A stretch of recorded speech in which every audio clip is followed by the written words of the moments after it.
Muhammad. Allahumma salli ala Muhammad wa ali Muhammad wa ajil faraja sakhi makhraja wa ala alihi wa sahbihi wa man tabi'ahum bi ihsan ila yaumil amma ba'd.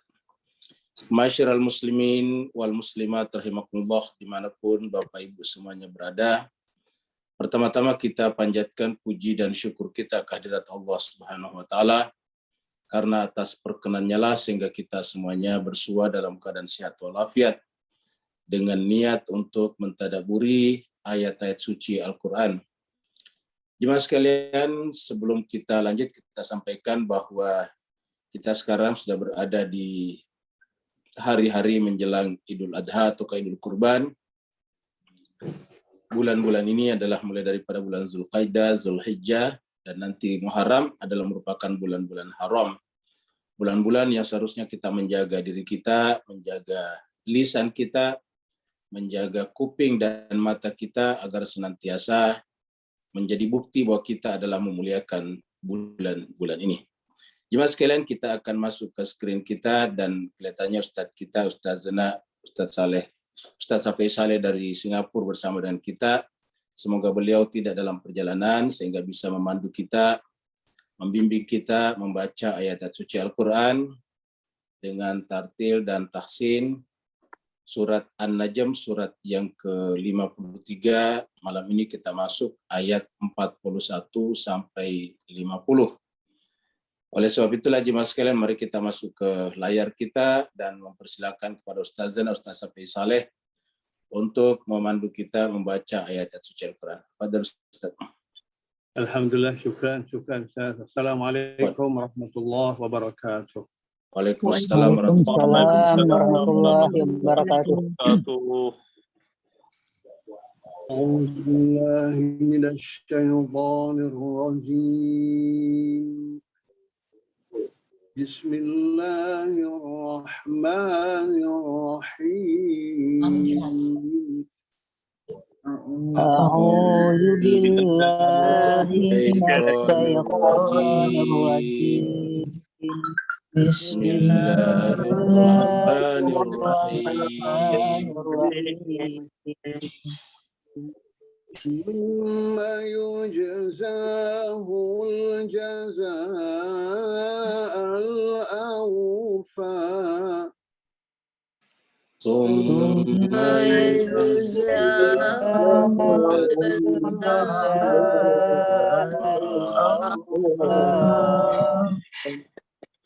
وأن إلى ربك المنتهى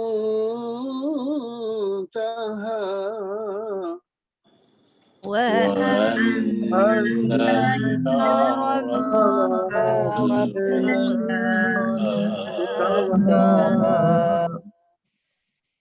وأنه هو أضحك وأبكى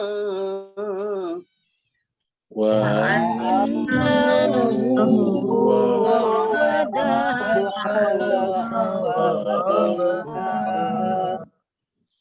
وأنه هو أمات وأحيا وأنه خلق الزوجين الذكر والأنثى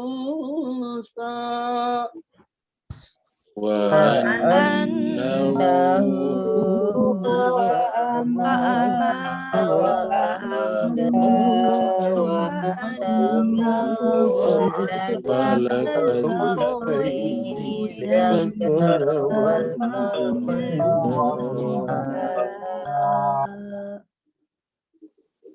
من نطفة إذا تمنى وأن عليه النشأة الأخرى من نطفة إذا وأن عليه نشأة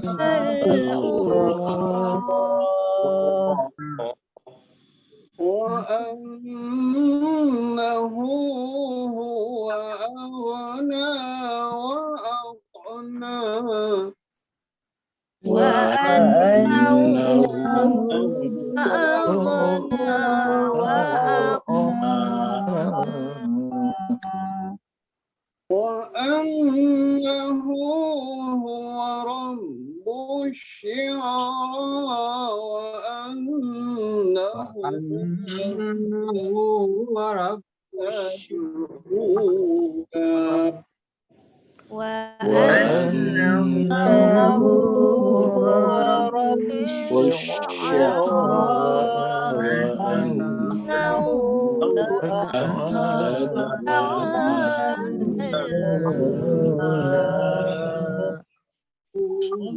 الله العلي العظيم. صدق الله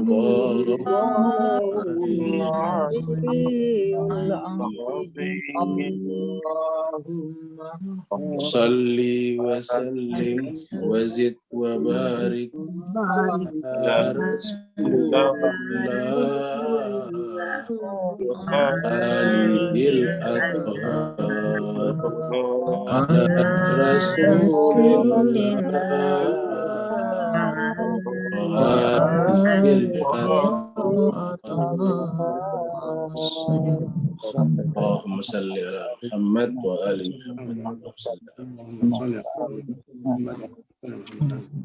Terima kasih banyak kita haturkan kepada Ustazuna Ustaz Safi Saleh. Semoga Allah SWT mengirim malaikat-malaikat bersaf-saf dari rumahnya sampai ke arasy Allah SWT. Seperti yang Allah janjikan dalam sebuah hadis qudsi mengatakan haffat alaihimul malaikah.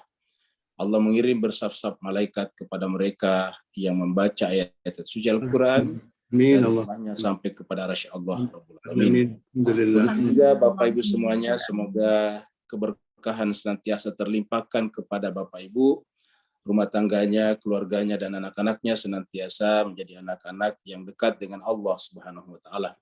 Amin. Mas sekalian, kita teruskan surat An-Najm, surat yang ke-53, surat yang termasuk surat yang paling populer karena di masyarakat kita terutama di kawasan Asia Tenggara setiap tahun ada peringatan Isra dan Mi'raj. Di setiap peringatan Isra dan Mi'raj biasanya surat An-Najm ini dibahas. Nah, jemaah sekalian, kita sudah sampai pada ayat 39 dan 40 sebelumnya. Mari kita teruskan surat An-Najm ini, surat yang ke-53. Nanti selesai 53, insya Allah hari Rabu kita terakhir. Kita akan masuk pada surat Al-Qamar. Jadi setelah bintang masuk ke bulan. An-Najm, Al-Qamar 54. Nanti setelah itu masuk ke surat Ar-Rahman. Ya, indah sekali. An-Najm, Al-Qamar masuk pada surat yang paling indah yaitu Ar-Rahman. Seakan-akan Allah SWT ingin membawa kita kepada dirinya yang maha indah, yang maha rahman itu dengan menunjukkan bintang-bintang, lalu kemudian bulan yang semuanya terlihat indah di malam hari. Surat An-Najm artinya bintang, turunnya di Mekah, makanya disebut dengan surat Makkiyah, jumlah ayat 62 ayat. Tadi kita sudah bahas, sudah baca ayat 41 sampai 50. Insyaallah hari Rabu nanti ayat 51 sampai 62. Terakhir kemarin kita sudah sampai di ayat 39-40 di mana Allah SWT berfirman, A'udzubillahi minasyaitonirrajim.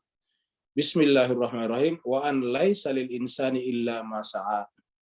Wa an laisa lil insan, bahwasanya tidak ada yang didapatkan oleh manusia, tidak ada yang diperoleh dari manusia. Bisa juga diartikan tidak ada yang membentuk postur manusia nanti di akhirat kecuali adalah sesuai dengan apa yang diusahakannya di dunia. Jadi kalau di dunia ini tubuh kita ditentukan oleh genetik, genetikal, yaitu dari orang tua kita. Orang tua kita rambutnya lurus, kita rambutnya lurus. Orang tua kita berkulit sawo matang, kita juga berkulit sawo matang. Orang tua kita berkulit putih, kita juga berkulit putih. Orang tua kita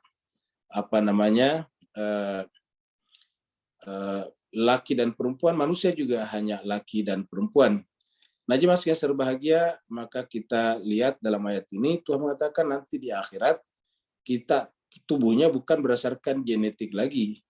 Karena kalau tubuh di akhirat berdasarkan genetik, kan berarti di akhirat masih ada postur-postur berdasarkan suku bangsa. Karena menentukan suku bangsa itu kan diantaranya adalah postur tubuh, warna kulit, dan sebagainya. Nah, kalau di akhirat orang bangkit sesuai dengan warna kulitnya di dunia, berarti Tuhan tidak adil. Ya, apa sebabnya? Tetap ada namanya corak, tetap ada namanya gap-gap warna kulit. Oleh sebab itulah, maka di akhirat itu berlaku keadilan Allah Subhanahu wa taala, karena Allah mengatakan di akhirat itu murni kekuasaan Tuhan yang berlaku, yaitu Maliki Yaumiddin. Nah, kalau begitu bagaimana nanti postur kita, tubuh kita, jasad kita di akhirat? Nah, berdasarkan ayat ini adalah manusia di akhirat tidak dibentuk, tidak diposturkan, tidak ditubuhkan, kecuali sesuai dengan apa yang diusahakannya. Illa masa'a wa anna sa'yahu sawfa yura. Dan setiap usahanya, kata sa'ya usaha di sini adalah usaha termasuk apa saja. Kata usaha itu bermakna dorongan dari keinginan untuk memilih, itu sa'yahu. Kalau perbuatan, ada perbuatan yang tidak berdasarkan keinginan kita. Ada perbuatan yang hanya berdasarkan naluri saja. Nah, kalau yang namanya sa'ya itu berdasarkan pilihan sadar sebagai seorang yang memiliki akal sehat, itu namanya sa'ya. Allah mengatakan wa anna sa'yahu sawfa yura. Dan usahanya manusia pasti akan diperlihatkan.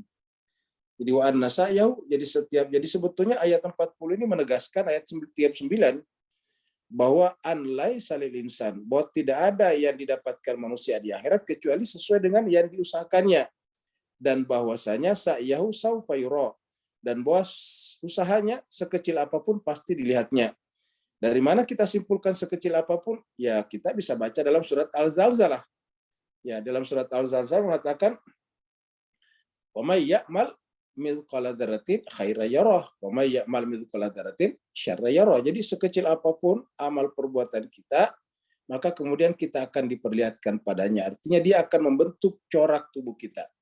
Jadi kalau kita ingin tubuh kita nanti di akhirat bangkit dalam keadaan sempurna, ya kita harus menyempurnakan dari dunia dengan menghilangkan kotoran-kotoran, memperbanyak istighfar, mengevaluasi diri kita setiap saat, muhasabah, agar yang kotor-kotor kita tinggalkan, yang kita sering sebut dengan istilah tahalli, kita coba mensucikan, membersihkan pikiran kita, membersihkan hati kita. Karena dari hati kita nanti keluar kata-kata. Jadi kata-kata, perbuatan itu adalah cermin daripada hati kita. Orang yang kata-katanya kasar, perbuatannya jahat, pasti adalah merupakan cerminan atau refleksi dari jiwanya. Nah, inilah nanti akan bentuk tubuh lahiriah kita nanti di akhirat.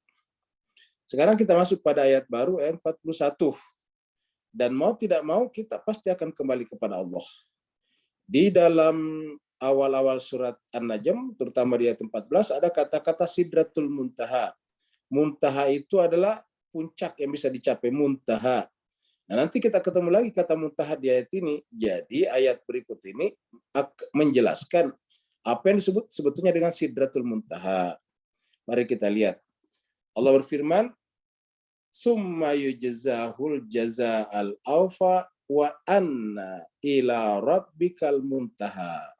Jadi kemudian summa yujzahu. Kemudian setelah tadi amal perbuatannya dikumpulkan, diperlihatkan kepadanya, maka kemudian yujzahu, dibalaskanlah, diberikanlah imbalan, al-jaza, dengan balasan al-awfa, yang paling sempurna.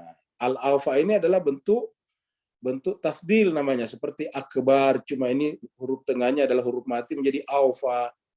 Kalau akbar itu huruf tengahnya ka, itu adalah bukan huruf mati, maka akbar. Ini adalah al-awfa. Jadi dikatakan di sini bahwa nanti di akhirat kemudian dibalaskan, yujza, diberikan jasa. Yujza dari kata jaza. Jasa ini sudah menjadi bahasa kita di Asia Tenggara. Yujza, diberi imbalan, beri jasa. Al-jasa, dengan jasa, dengan imbalan, dengan balasan. Al-awfa, yang paling sempurna. Jadi artinya apa? Di akhirat itu balasan itu paling sempurna, dalam pengertian paling adil. Tidak ada satu perbuatan kita, baik ataupun buruk, yang terlewatkan. Kalau kita pantas dimaafkan, ya dimaafkan, sehingga yang muncul adalah setelah dimaafkan. Tapi kalau kita tidak pantas dimaafkan, diberi syafaat, maka yang muncul adalah semua yang tidak dimaafkan. Itu yang disebut dengan al-awfa. Jadi summa yujzahul jaza al-awfa. Itulah sebabnya jemaah sekalian, karena kita di akhirat diberikan yang paling sempurna. Ingat, kata paling sempurna di sini adalah imbalan. Jadi kalau imbalannya kita jahat, ya kejahatan balasan kejahatan kita juga sempurna sesuai dengan kadar kejahatan kita. Jadi namanya sempurna di sini sempurna sesuai dengan kadar kejahatan dan kebaikannya. Jadi kalau kita berbuat baik misalnya nilainya 70, maka kita akan dibalas 70 sesuai dengan nilai itu. Kalau kita berbuat baik 80, diberikan balasan 80 tanpa dikurangi sedikit apapun. Kalau kita berbuat jahat nilainya misalnya 8, ya kita diberikan nilai kejahatan kita 8. Jadi tidak ada yang berkurang sedikit pun juga, karena Allah adalah Maha Adil. Kalau kita pantas misalnya diberikan bonus, diberikan kebaikan, karena Allah mengatakan kebaikan itu bisa dilipat gandakan, ya kita juga diberikan lipat gandaan sesuai dengan standar yang Allah tentukan pada saat itu. Sesuai dengan aturan yang Allah tentukan. Semua orang diperlakukan seperti itu. Jadi summa yujzahul jaza al-awfa. Pada saat itu nanti kita akan dibalasi dengan balasan yang paling sempurna. Tidak ada yang tertinggal, tidak ada yang tercecer, tidak ada yang terlupakan sesedikit apapun juga. Kita di dunia, jangankan benda-benda, bahkan kita menghitung angka-angka di dalam buku, namanya angka-angka akuntansi, terkadang ada yang terlewatkan 1-2 angka, sehingga nanti setelah kita lihat di bawah bingung, ini di mana tadi salahnya. Nah, kalau di sisi Allah SWT tidak akan ada yang tercecer seperti itu. Wa anna ila rabbikal muntaha. Dan ujung-ujungnya apa? Setelah dibalasi semuanya ini, sebetulnya kita di dunia ini niatnya bukan untuk mendapatkan balasan seperti ini sebetulnya. Kita sudah bahas sebelumnya bahwa siapa yang beragama demi surga, berarti sebetulnya belum murni tauhidnya. Siapa yang beragama karena takut neraka, belum murni juga tauhidnya. Lalu bagaimana dengan orang murni tauhidnya? Beragama karena Allah. Wa ma umiru illa liya'budullaha mukhlishina lahuddin. Itu dia. Mukhlishina lahuddin. Jadi beragama itu adalah ikhlas semata-mata untuk Allah SWT. Itu ada agama. Jadi din itu adalah menjadi fasilitas, sarana, kendaraan kita untuk sampai kepada Allah. Ini dia. Wa anna ila rabbikal muntaha. Nah, kata-kata muntaha muncul di sini. Bedanya kalau di ayat 14 sebelumnya itu ada kata-kata sidratul muntaha. Jadi sebelumnya ada kata sidratul muntaha. Mari kita lihat di sini, Mas sekalian ya. Kita lihat surat 53 ya. Ayatnya 14. Ini dia. Kita buka kembali dari 12. Allah berfirman di ayat 12, afatumarunahu ala ma yara. Kita sudah terangkan karena kita sudah lewati. Afatumarunahu ala ma yara. Apakah engkau ragu atas apa yang dia Nabi Muhammad yara lihat? Yara, apakah engkau menyaksikan apa yang dia yara? Yara jemaah sekalian berbahagia bisa bermakna melihat dengan mata kepala, tapi bisa juga bermakna melihat dengan jiwa, dengan basirah.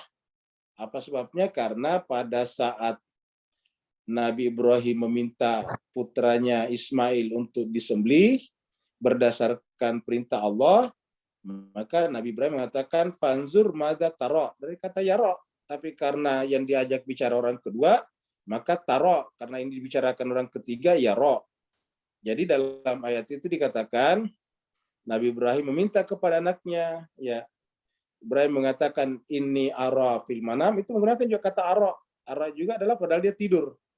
Ya, falamma balaga ma'hu sa'ya qala ya bunayya inni ara. Inni ara itu menggunakan kata ara. Ara karena saya, pelakunya anak, ara. Inni ara fil manam anni adzbahuka.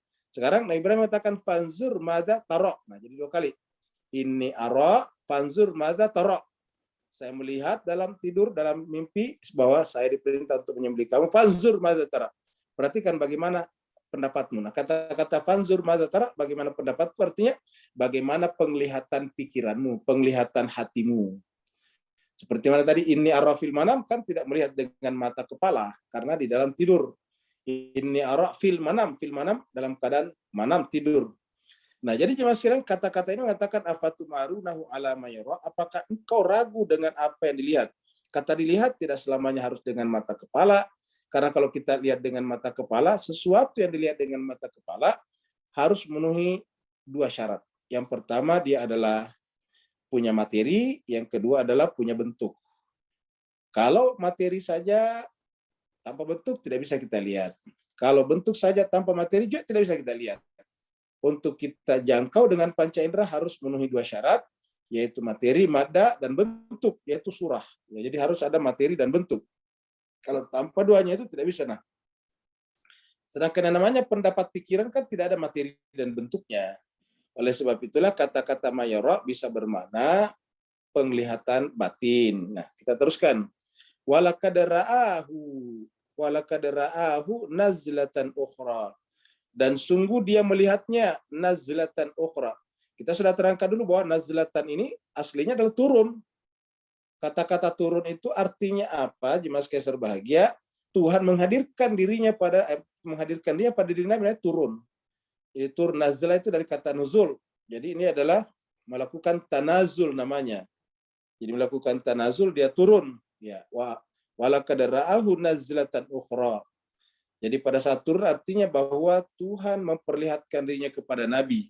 Ketika Tuhan perlihatkan dirinya dengan Nabi, tentu dalam pengertian meninggalkan singgasana ataukah arash zatnya yang tak terjangkau oleh apapun juga, termasuk oleh penglihatan batin kita. Apa sebabnya? Karena zatnya Tuhan itu adalah misterius untuk selamanya. Kita sudah sering menyebutnya zatnya Tuhan itu adalah sirrul asrar, rahasia dari segala rahasia, gaibul guyub, gaibnya segala yang gaib. Jadi begitu. Jauharnya segala yang jauhar, jadi jauharnya, sarinya segala sari. Jadi inti dari segala inti, ya, hakikat dari segala hakikat. Nah, itu adalah zatnya Allah Subhanahu wa taala. Walaqad ra'ahu nazlatan ukhra, dan sungguh dia melihatnya nazlatan ukhra, di kali yang lain atau pada saat dia turun nuzul kepada sang nabi. Di mana itu? Inda sidratil muntaha. Al-muntaha itu artinya apa? Puncak capaian kita. Inda sidratil muntaha. Di sisi sidratil muntaha. Al-muntaha ini jemaah sekalian berbahagia, kata-kata muntaha itu artinya puncak yang bisa dicapai. Berhenti di situ. Makanya kata muntaha satu asal kata dengan naha. Naha yanha itu melarang. Amar ma'ruf nahi mungkar itu dari sini juga, ya. Jadi muntaha ini satu asal kata dengan nahi mungkar. Apa artinya nahi mungkar? Hentikan. Jadi hentikan kemungkaran. Jadi menahan, dari kata naha menjadi menahan. Jadi artinya inilah puncak tertinggi karena kita tertahan sampai di situ. Ya, itu namanya muntaha. Kita tertahan sampai di situ, kita sudah terlarang melewati tempat itu. Itu namanya muntaha. Jadi artinya apa? Sampai ke ujung tidak bisa lagi. Artinya sampai kepada zatnya Allah. Kenapa? Karena kalau kita masuk kepada zatnya Allah, berarti ada dua dalam zatnya Allah. Berarti terjadi namanya struktur, terjadi murakab, dan itu tidak boleh. Karena syarat daripada zatnya Allah adalah sederhana, sesederhana mungkin, ataukah yang paling sederhananya sederhana, yaitu tidak murakab, tidak tersusun dengan apapun juga, tidak tersusun dengan materi dan bentuk, tidak tersusun dari genus dan fasal ataukah diferensia. Jadi tidak tersusun sama sekali, dan karena tidak bisa kita jangkau. Itulah rahasia dari segala rahasia. Dari rahasia segala rahasia, itulah pertama kali memancar yang disebut dengan cahaya. Dan cahaya yang paling pertama terpancar adalah cahaya yang paling terpuji, yang paling terang. Namanya kalau cahaya Anwar, namanya kalau puji namanya Ahmad. Jadi begitu, Anwar Ahmad sama. Kalau berkaitan dengan cahaya berarti adalah Anwar. Sedangkan Tuhan itu tidak memiliki keserupaan dengan apapun, dengan cahaya sekalipun. Laisa kamitslihi syai'un. Maka yang paling tepat adalah pujian. Karena dialah yang paling terpuji. Segala sesuatu pujian puncaknya adalah pada zatnya. Maka ketika dia memancarkan keluar itu apapun, maka yang pertama dipuji adalah yang bisa kita jangkau itu pancarannya, dan namanya Ahmad. Wa inda sidratil muntaha, itu di sidratil muntaha. Jadi kita sudah lihat ini. Sidratil muntaha. Ya, jadi maka di dalam ayat ini dikatakan Ya, di sini dikatakan wa anna ila rabbikal muntaha. Bahwa sungguhnya kepada Tuhan mula ila rabbika al muntaha. Inilah puncak yang bisa kita capai. Jadi jemaah sekalian, apapun yang kita ingin lakukan harusnya Rob. Ujungnya adalah Rob. Ya, kenapa Rob? Karena dia adalah Rabbul Alamin. Rob itu bermakna pencipta, Rob itu bermakna pendidik, Rob itu bermakna pengatur. Makanya kita sering menyampaikan bahwa pendidikan itu dari kata Rob, yaitu tarbiyah.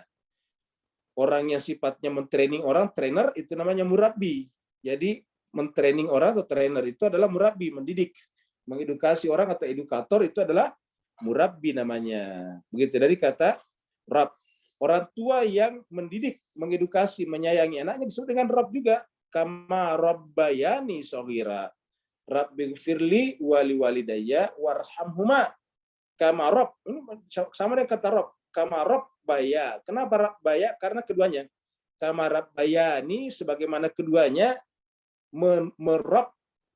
merabbiin aku. Ya, merabbi artinya mendidik, melahirkan, mendidik, dan kemudian mengatur kita sehingga tumbuh menjadi dewasa seperti sekarang. Jadi kama rabbayani shaghira wa anna ila rabbikal muntaha. Dan kepada Tuhan mula puncak. Jadi bukan sorga puncaknya sebetulnya Pak Ustaz, tapi Tuhan.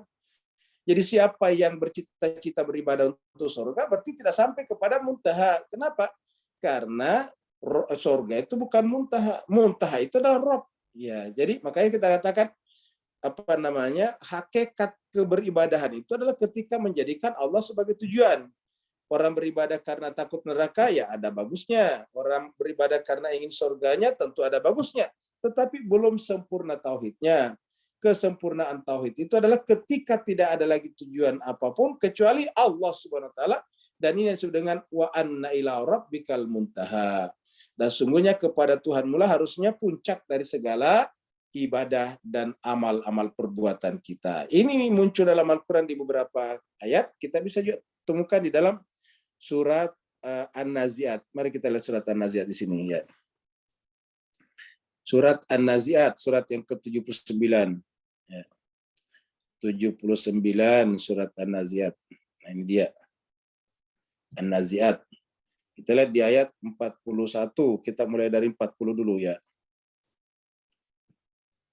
40 dan seterusnya. Wa amma man khafa maqama rabbih.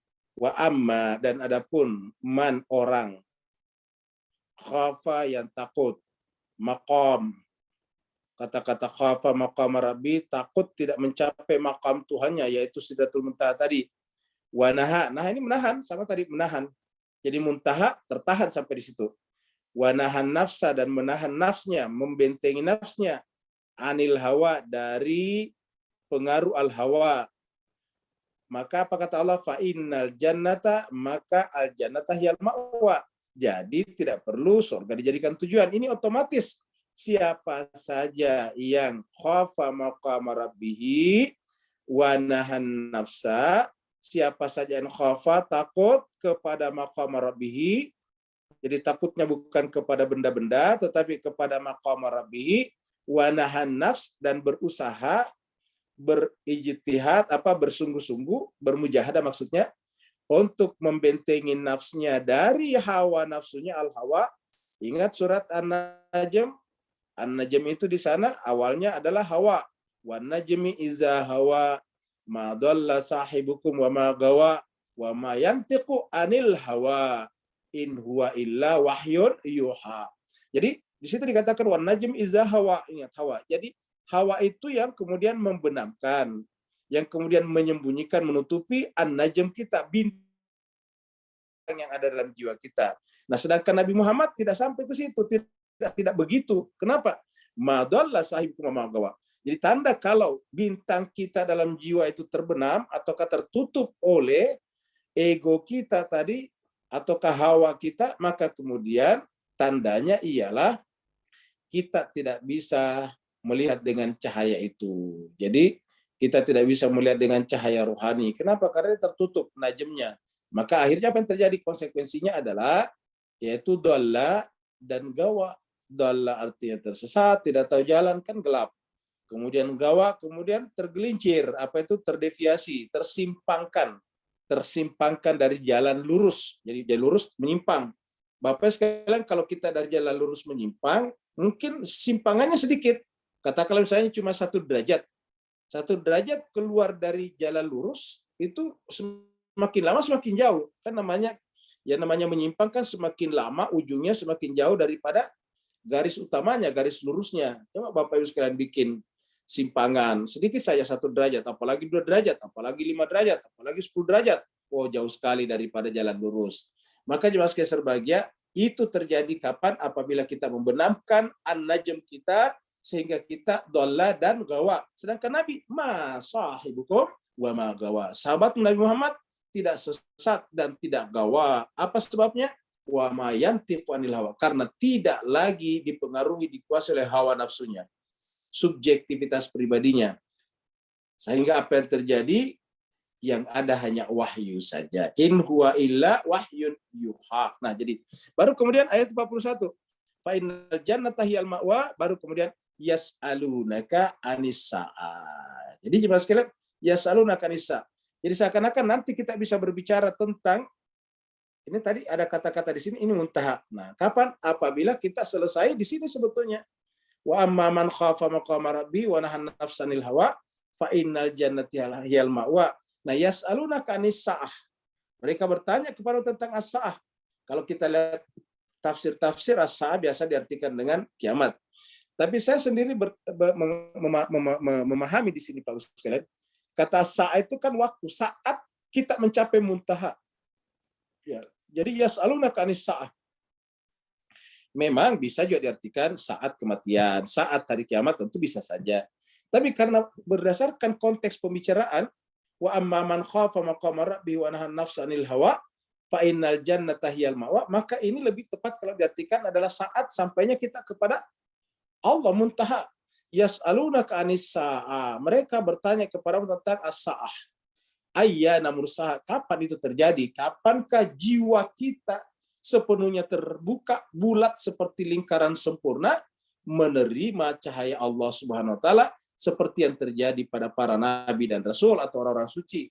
Fima anta min dzikraha. Fima anta min dzikraha. Ya, jadi artinya apa? Kalau bisa Anda Muhammad menyebutkannya, fima anta min dzikraha. Sedapat mungkin kalau bisa menyebutkannya. Nah, tapi ujungnya apa? Ila rabbika muntahaha. Ila rabbika, kepada Tuhanmu lah muntahaha, ujung daripada perjalanan ini. Jadi dengan demikian kalau kita kaitkan ila rabbika muntahaha, maka harusnya yas'alunaka anis sa'ah di sini adalah saat kita mencapai muntaha. Ila rabbika muntahaha. Dan jemaah sekalian berbahagia, kita lihat bahwa perjalanan safar rohani setiap orang itu maksimal sampai kepada muntaha. Kita capai di sana. Apakah setelah itu tidak ada lagi? Ada, tetapi bukan urusan kita. Itu urusannya Allah. Allah lah yang kemudian menarik kita masuk, karena zatnya Tuhan tidak bisa kita ganggu-gugat. Allah menarik kita masuk ke sana, meleburkan kita ke sana sehingga kita fana, hilang. Yang ada hanya Allah saja. Karena jemaah sekalian, hakikatnya semuanya bermula dari Allah dan semuanya berakhir. Coba kita renungkan surat Al-Hadid nanti di surat 57 yang mengatakan bahwa huwal awwal wal akhir. Apa maknanya huwal awwal wal akhir? Artinya tidak ada yang ada sebelum kita ada, tidak ada yang ada sebelum alam semesta dan kehidupan ini ada. Kemudian dia juga akhir, awal wal akhir. Artinya apa? Harusnya semuanya juga menjadi meniada kembali, yang ada hanya dia. Nah, kapankah kita bisa meniada dan kemudian yang ada hanya dia? Yaitu kita berjalan sampai puncak kemampuan perjalanan kita, itu muntaha. Setelah itu bukan urusan kita lagi. Urusannya Allah SWT, kita serahkan kepadanya, Bapak Ibu jemaah sekalian. Ila rabbika muntaha. Jadi kepada Tuhan mula harusnya kita puncak perjalanan ini. Jadi apapun yang kita lakukan harusnya karena kita ingin melihat tanda petik dia. Kita ingin sampai kepada dia. Kalau bahasa rasanya, kita ingin merasakan dia. Kita ingin melakukan zauq dengan dirinya. Kenapa? Karena pada saat sampai muntaha itu, semua instrumen, semua tools, semua fakultas, semua alat terhenti bekerja. Kenapa? Karena alat-alat itu adalah bagian tak terpisahkan dengan keberadaan kita setelah kita diadakan. Nah, setelah kita sampai kepada dia dan yang ada hanya dia saja, berarti semuanya harus meniada. Ila rabbika muntahaha, kepada Tuhan mula kamu harus berhenti. Jangan berhenti di dunia, jangan berhenti pada pekerjaan, jangan berhenti pada apapun juga. Ila rabbika muntahaha. Nah, jadi mirip dengan ayat kita di sini, ya. Yaitu summa yujzahul jazaa'al awfa wa anna ila rabbika, dan bahwasanya ila kepada rabbika. Kata-kata ila dalam kaidah bahasa Arab menunjukkan perjalanan dari satu suatu tempat berangkat ke yang lain yang merupakan tujuan. Jadi min ila. Jadi namanya bahasa Arab itu min ila. Jadi minal baiti ilal masjidi, minal baiti ilal madrasati. Nah, di dalam Al-Quran ada kata-kata subhanalladzi asra bi'abdihi lailan minal masjidil haram ila al masjidil aqsa. Jadi itu menunjukkan perjalanan. Jadi kita ini harus menempuh perjalanan. Apa artinya menempuh perjalanan? Kita berubah dari waktu ke waktu. Berubahnya ke arah mana? Ke arah yang lebih baik. Kenapa? Karena menuju kepada al-awfa yang paling sempurna. Jadi harusnya perjalanan kita itu menuju kepada al-awfa yang paling sempurna. Jangan justru kebalikannya, menuju kepada yang paling buruk. Ya, jangan menuju kepada al-awsa yang paling buruk, paling sok. Ya, jadi harus jangan ke paling al-awsa, tetapi kepada al-awfa, kepada yang paling sempurna. Jadi bagaimana caranya kita menuju kepada yang paling sempurna? Ya menuju kepada Rabb, karena Rabb itulah yang paling sempurna. Allah itu tidak tambah dan tidak kurang pada dirinya. Allah itu adalah kesempurnaan hakiki. Allah adalah kesempurnaan mutlak. Nah, jadi Bapak Ibu yang saya berbahagia, wa anna ila rabbika muntaha kata ayat ini. Jadi inilah yang diajarkan pada Mi'raj sebetulnya. Jadi Nabi juga sampaikan tadi bahwa dia sampai kepada al-muntaha. Setelah itu kita berhenti di situ. Muntaha itu tertutup lagi, kita tidak bisa lagi lewat di sana. Karena lewat di sana itu sudah zatnya Allah Subhanahu wa taala, dan itu adalah rahasia dari segala rahasia. Kalau dibicarakan berarti bukan zatnya Allah, karena kita sudah sampaikan bahwa zatnya Allah tidak bisa dibicarakan, tak terbicarakan. Karena begitu dibicarakan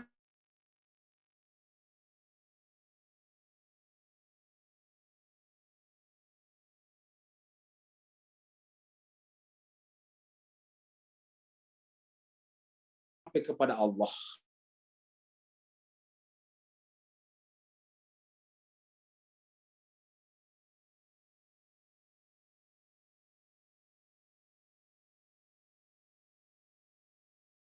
Ada yang tertawa, kok bisa tertawa? Ya, kan ini semuanya simbol-simbol, ini adalah indikator-indikator. Ya, ini menangis kan menyampaikan rasa, ketawa juga menyampaikan rasa. Ya, apa rasanya di sini? Dia ingin didekap oleh ibunya. Ya, namanya menangis itu kan dia ingin. Menangis itu karena dia merasa dijauhi oleh ibunya, merasa dijauhi oleh orang tuanya. Makanya cobalah anak, kalau kita bentak pasti kasihan menangis. Kenapa? Merasa kita tidak suka dia. Sementara dia ingin dekat kepada orang tuanya.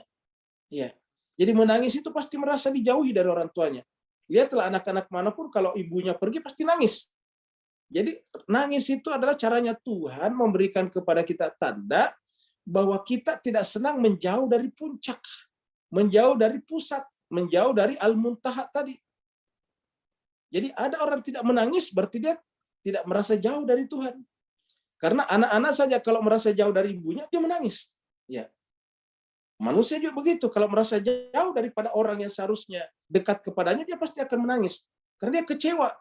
Saya dekat kok ternyata seperti ini adanya. Jadi oleh sebab itulah jemaah sekalian, tangisan muncul itu karena merasa ternyata jauh. Ya. Jarak dekat, tetapi ternyata rasa itu jauh. Pikiran itu ternyata jauh. Nah, jemaah sekalian berbahagia, orang menangis itu adalah merasa jauh dari Tuhannya. Maka kita lihat orang-orang yang bermunajat itu tidak pernah tertawa. Kebanyakan Nabi kalau bermunajat, yaitu pasti menangis. Ya. Kenapa? Karena dia merasa ingin diambil oleh Tuhan. Tuhan, saya rindu kepada kamu. Saya ini terlalu jauh selama ini. Saya tertipu oleh dunia. Saya tertipu oleh pikiran-pikiran dangkal saya. Saya tertipu oleh pikiran-pikiran cetek saya. Maka ya Allah, angkatlah saya, ambillah saya rindu kepadamu, karena cepat atau lambat saya pasti akan kembali kepadamu. Saya ini Tuhan tidak pernah ada kalau bukan kamu yang mengadakannya. Saya tidak akan pernah hidup kalau bukan kamu yang menghidupkannya. Saya tidak akan pernah punya ilmu kalau kamu tidak memberikan alat untuk berilmu kepada saya. Semuanya adalah darimu Tuhan. Maka saya tidak ingin jauh darimu ya Allah. Maka inilah aku Tuhan datang kepadamu sebagai hamba yang mengadu, sebagai hamba begitu jauh kepada kamu. Wahai Tuhan, ambillah, angkatlah saya. Supaya apa? Mencapai Sidratul Muntaha. Nah, kemudian yang kedua kita menyaksikan orang menangis. Apa menangis itu? Senang. Apa senang? Sudah sampai. Jadi kebahagiaan sejati itu kalau sudah sampai. Coba, kenapa dia tertawa? Karena pasti ada ibunya di sekitarnya. Ya, ada yang disenangi di sekitarnya. Coba kalau ibunya pergi, nangis lagi seperti ini. Jadi jemaah sekalian berbahagia ini pasti ibunya yang mandiin dia, ibunya yang gelitik-gelitikin dia, maka dia tertawa jemaah sekalian berbahagia. Nah, begitulah juga kebahagiaan hakiki. Tertawa itu kan tanda bahagia, tanda senang. Kebahagiaan hakiki, kesenangan hakiki terjadi kapan? Apabila kita sampai kepada dia. Selama kita tidak sampai kepada dia, menangis. Dan nangis artinya derita. Sedangkan tertawa artinya apa? Senang. Jadi akhirat itu harusnya tempat tertawa. Dan dunia harusnya tempat menangis. Sayangnya manusia terbalik. Dunia tempat tertawa, akhirat tempat menangis. Terbalik. Harusnya. Nah, jemaah sekalian, siapa yang menciptakan ini semuanya? Ini Tuhan menciptakannya untuk mengajari kita bahwa harusnya yang kita cari adalah Allah, karena tertawa yang hakiki adalah ketika sampai kepada tempat yang hakiki juga. Puncak hakiki juga, puncak yang sesungguhnya juga. Kemudian setelah itu jemaah sekalian berbahagia ada mati. Mati juga ini caranya Tuhan mengkomunikasikan kepada kita. Nah, jemaah sekalian berbahagia, ada dua orang yang mati. Satu mati pertama, mati hatinya, sehingga kemudian tidak ada rasa ketuhanan pada jiwanya. Kenapa hatinya mati? Tapi ada juga mati yang positif, yaitu apa? Mematikan kehendak-kehendak hawa nafsunya. Matikan kehendak-kehendak subjektifnya. Mematikan kehendak-kehendak jasmanianya dan biologisnya. Mematikan kehendak-kehendak yang sifatnya dangkal, cetek, dan sesat. Itu dimatikan, itu mati yang positif. Iya. Kata Nabi, mutu qabla an tamut, matilah sebelum kamu mati. Nah, ini caranya Tuhan berikan kepada kita, bahwa yang mematikan adalah dia. Kemudian yang kedua adalah hidup. Tanda hidup seperti ini. Tanda hidup bergerak, dia berjalan, dia berdiri. Coba kalau dia sudah mati, tidak bisa berdiri. Coba ini orang mati kita berdirikan. Tidak bisa, pasti jatuh. Jadi kalau ada orang berdiri dengan bebas, berarti menunjukkan dia hidup. Nah, jemaah sekalian, siapakah yang menciptakan semuanya ini? Ini semuanya adalah perbuatan Allah. Jadi ketika kita melihat bayi anak ini menangis, sebetulnya itu Allah merefleksikan dirinya melalui anak ini untuk kita baca tanda menjauh daripadanya. Begitu juga tertawa, begitu juga mati, begitu juga hidup. Allah mengatakan di ayat berikutnya, wa annahu huwa adhaka wa abka. Dan sesungguhnya dialah adhaka yang membuat kita tertawa. Dialah membuat tertawa. Wa abka, dan dia membuat kita menangis. Jadi kata-kata adhaka, tertawa itu ada pihak luar yang melakukannya, adhaka. Ya. Abka juga begitu. Kalau kita sendiri yang menangis namanya baka. Ya. Tertawa, dahika. Jadi kalau ada yang buat kita tertawa, adhaka. Nah, hakikatnya kita tidak bisa tertawa kalau tidak dikondisikan tubuh biologis kita untuk bisa tertawa, dan kita tidak bisa menangis kalau tidak dikondisikan Allah tubuh jasmani kita untuk menangis. Makanya kita tidak menyaksikan tidak pernah kita menyaksikan hewan-hewan menangis sesenggukan seperti kita. Tidak pernah kita menyaksikan hewan-hewan tertawa terbahak-bahak seperti kita. Tidak pernah. Ya, wa annahu, sungguhnya dialah yang membuat kita tertawa dan membuat kita menangis. Wa annahu huwa amata wa ahya, dan dia juga yang mematikan. Wa annahu huwa amata, dialah amata wa ahya, dan dia juga menghidupkan. Dia yang amata wa ahya, dia mematikan dan menghidupkan. Karena dia mematikan dan menghidupkan, maka apa doa kita? Allahumma ja'al mahya Muhammadin wa ali Muhammad wa mamata Muhammadin wa ali Muhammad. Ya Allah, jadikanlah hidupku hidup seperti Muhammad dan keluarga Muhammad, dan jadikanlah matiku seperti matinya Muhammad dan keluarga Muhammad. Kenapa? Karena itulah Allah, perbuatan Allah. Nah, harusnya kita minta dimatikan oleh Allah SWT dengan cara mati yang seperti matinya Nabi Muhammad dan keluarga Muhammad. Kita minta dihidupkan seperti Allah menghidupkan Muhammad dan keluarga Muhammad. Allahumma ja'al mahyaya atau mahyana mahya Muhammadin wa ali Muhammad wa mamata Muhammadin wa ali Muhammad. Dan juga matikanlah kami seperti engkau matikan Muhammad dan keluarga Muhammad. Karena itulah kehidupan dan kematian yang sempurna. Alfa. Kematian kita, kehidupan kita ini tidak sempurna. Ya. Kita harusnya mematikan tadi jiwa, semangat dangkal kita, tetapi yang kita matikan justru ingatan kita kepada Tuhan, jadi terbalik. Yang harusnya kita hidupkan adalah ingatan kepada Allah, tapi terjadi sebaliknya. Yang kita hidupkan adalah ingatan kepada benda-benda yang sifatnya semu, bayangan, dan sesaat saja ini. Maka kita berharap Allah yang menghidupkan kita sesuai dengan keinginannya. Amatana, ahyana, sesuai dengan yang Allah berikan kepada Nabi dan keluarganya yang suci, begitu juga dengan nabi-nabi yang lain. Jemaah sekalian berbahagia, salah satu tanda kebesaran Allah itu adalah Dia menciptakan berpasang-pasangan. Dari puluhan miliar manusia dari Adam sampai sekarang, itu cuma jenis kelamin cuma 2. Kalau tidak laki-laki ya perempuan. Selalu sampaikan berpasang-pasangan. Kalau sesamanya laki-laki bukan pasangan namanya. Kalau sesamanya perempuan bukan pasangan namanya. Seperti misalnya kalau sendal kita, sendalnya kanan semua bukan pasangan namanya. Sendalnya kiri semua bukan pasangan namanya. Pasangan itu apabila satu kiri satu kanan, itu baru sendal satu pasang namanya.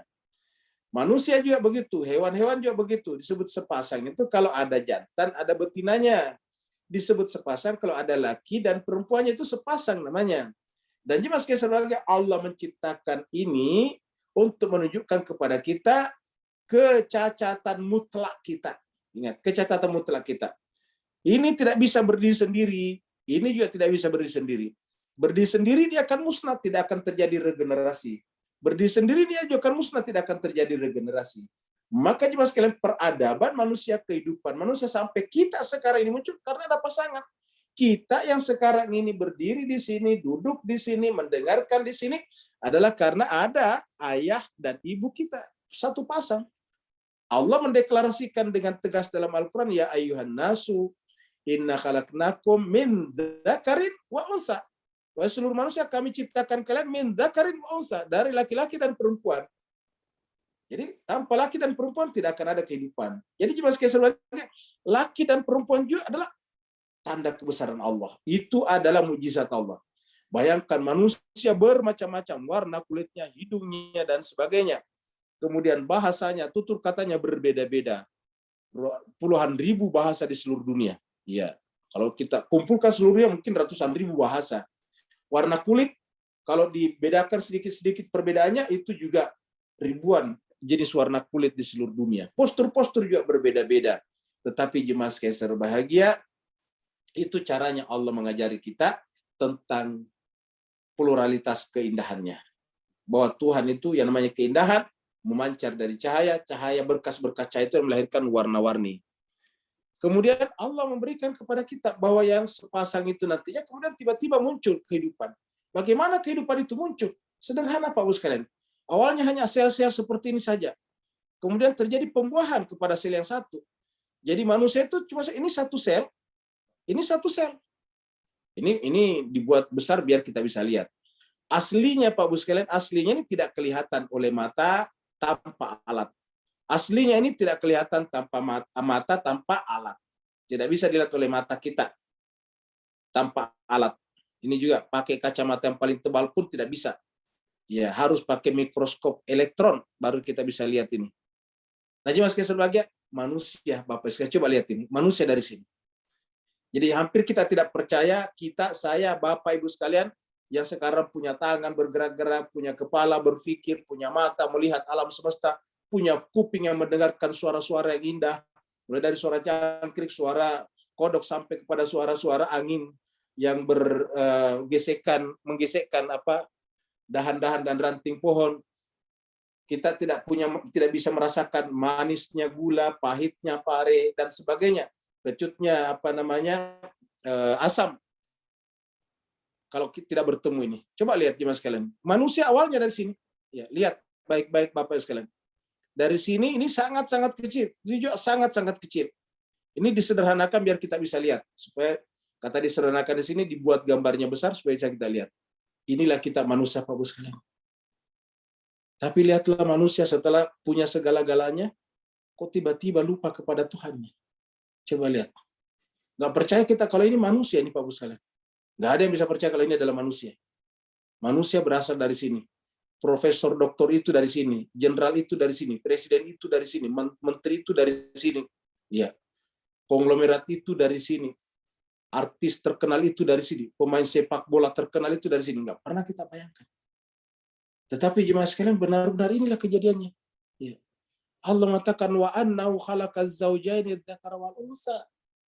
Dan dialah Allah SWT yang menciptakan semuanya berpasang-pasangan, az-zaujain, berpasangan.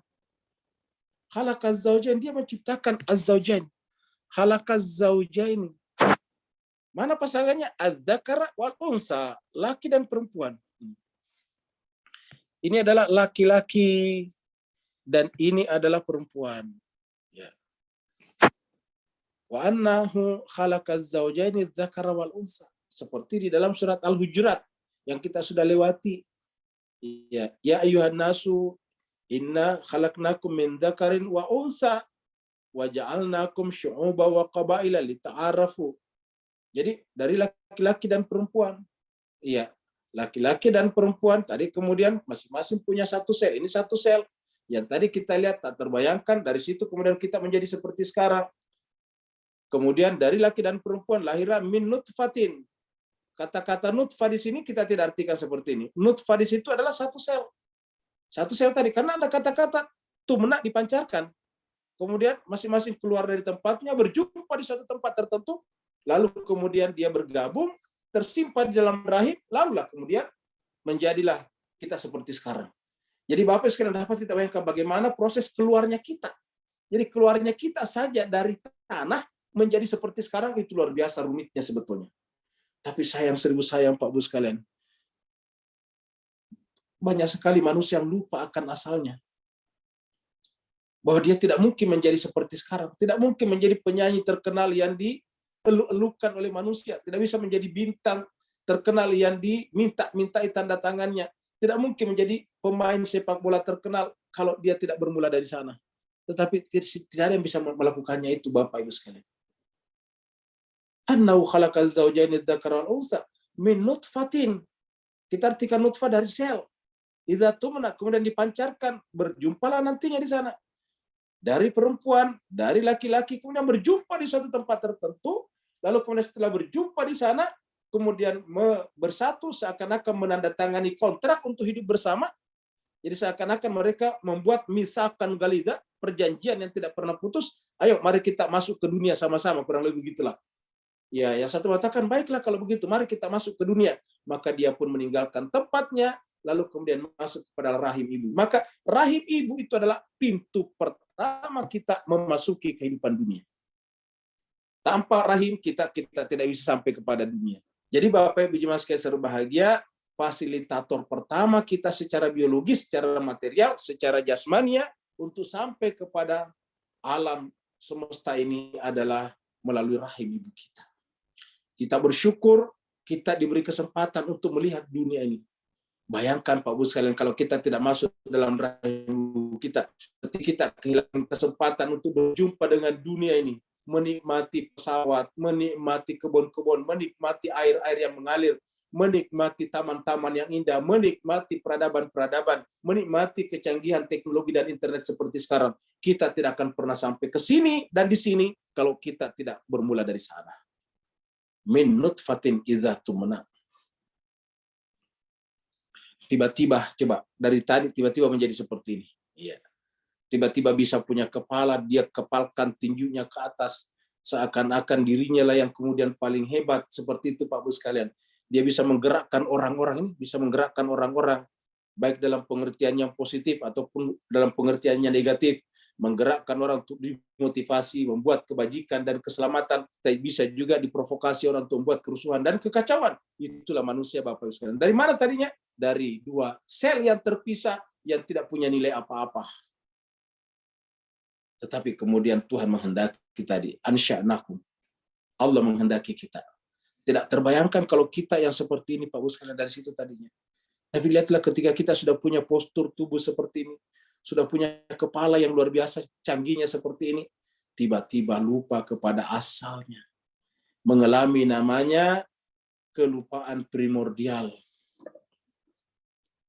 Wa anna alaihi nash'atal ukhra, dan sesungguhnya dialah yang menghendaki kita menjadi makhluk yang lain.